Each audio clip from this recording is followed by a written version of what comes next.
Halo, perkenalkan saya Adinda Marta Angelin dan anggota tim saya yaitu Muhammad Abi Yasin, Alfia Jara, dan David Trieni Zendrato akan mempresentasikan mengenai radiasi nuklir. Baik, kita akan mengawali presentasi dengan mengetahui apa itu radiasi nuklir. Jadi, radiasi nuklir itu adalah energi yang dipancarkan oleh inti atom yang tidak stabil. Karena inti atom mengalami peluruan radioaktif, dia akan melepaskan energi dalam bentuk partikel atau gelombang elektromagnetik. Radiasi ini itu bisa bersifat ionisasi yang artinya cukup kuat untuk melepaskan elektron dari atom atau molekul dan merusak jaringan biologis. Nah, radiasi itu ada beberapa jenisnya. Yang pertama adalah radiasi alfa. Radiasi alfa ini terdiri dari 2 proton dan 2 neutron yang sama seperti inti helium. Radiasi alfa itu bermuatan positif dengan massa yang besar, daya tembusnya rendah, bisa dihentikan oleh selembar kertas atau kulit manusia.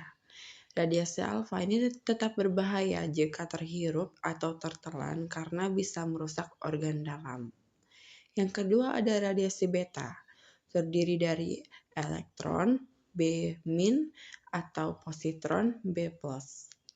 Daya tembusnya itu sedang, bisa menembus kulit, tapi bisa dihentikan dengan lembaran aluminium tipis. Dan radiasi beta ini dapat menyebabkan luka bakar, radiasi, dan juga kerusakan DNA. Kemudian ada radiasi gamma yang berupa gelombang elektromagnetik, tidak bermassa dan tidak bermuatan. Kemudian daya tembusnya itu sangat tinggi, bisa menembus tubuh manusia dan juga material padat. Dan harus dilindungi dengan dinding tebal dari timbal atau beton. Kemudian yang terakhir adalah radiasi neutron. Radiasi ini tidak bermuatan dan sangat menembus. Umumnya dilepaskan dalam reaksi fisi, reaksi inti di reaktor nuklir atau senjata nuklir.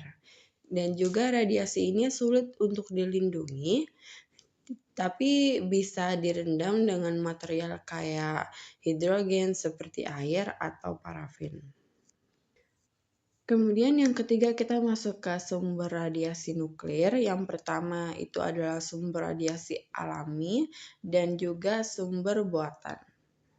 Untuk sumber alaminya itu bisa melalui radon, sinar kosmik, di mana partikel energi tinggi dari luar angkasa. Kemudian yang ketiga tuh ada dari isotop alami yaitu uranium, thorium, dan kalium 40 yang ada di dalam tubuh dan juga lingkungan. Untuk sumber buatannya itu ada reaktor nuklir untuk pembangkit listrik atau riset, dan ada dari peralatan medis yaitu radioterapi, PET scan, dan juga X-ray. Kemudian ada juga dari senjata nuklir, dan juga yang terakhir adalah industri dan riset yang biasanya digunakan untuk kontrol kualitas dan pacakan material. Baik, selanjutnya kita masuk ke manfaat radiasi. Seiring berkembangnya zaman, radiasi juga dapat dimanfaatkan baik dalam bidang medis, bidang industri, maupun bidang pertanian dan juga energi. Dalam bidang medis, radiasi memiliki peran penting dalam bidang medis, terutama untuk diagnosis dan juga pengobatan.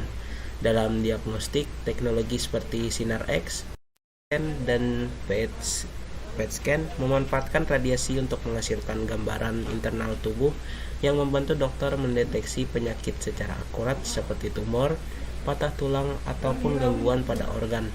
Sementara itu, dalam pengobatan, radiasi digunakan dalam terapi radiasi untuk menghancurkan sel-sel kanker dengan sinar berenergi tinggi yang diarahkan secara presisi sehingga meminimalkan kerusakan pada jaringan sehat di sekitarnya.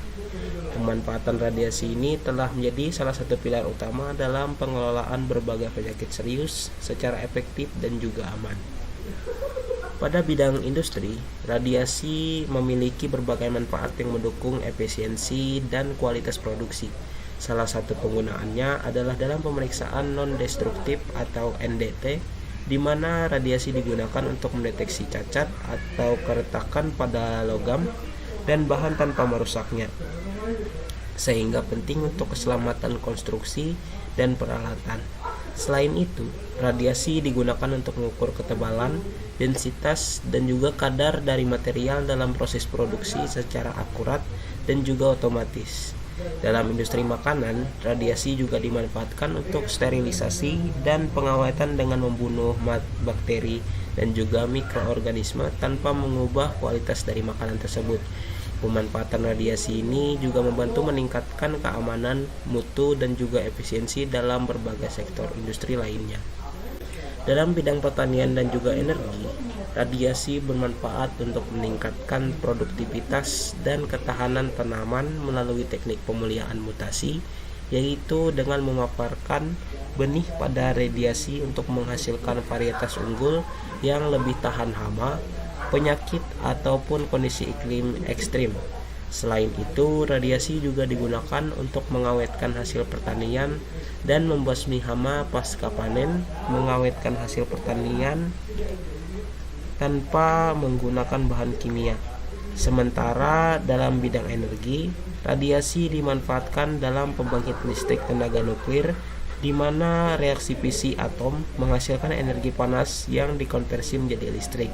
Energi nuklir ini menjadi sumber energi alternatif yang efisien dan mampu menghasilkan daya dalam jumlah besar dengan emisi karbon yang rendah. Selanjutnya kita masuk ke bagian dampak negatif radiasi bagi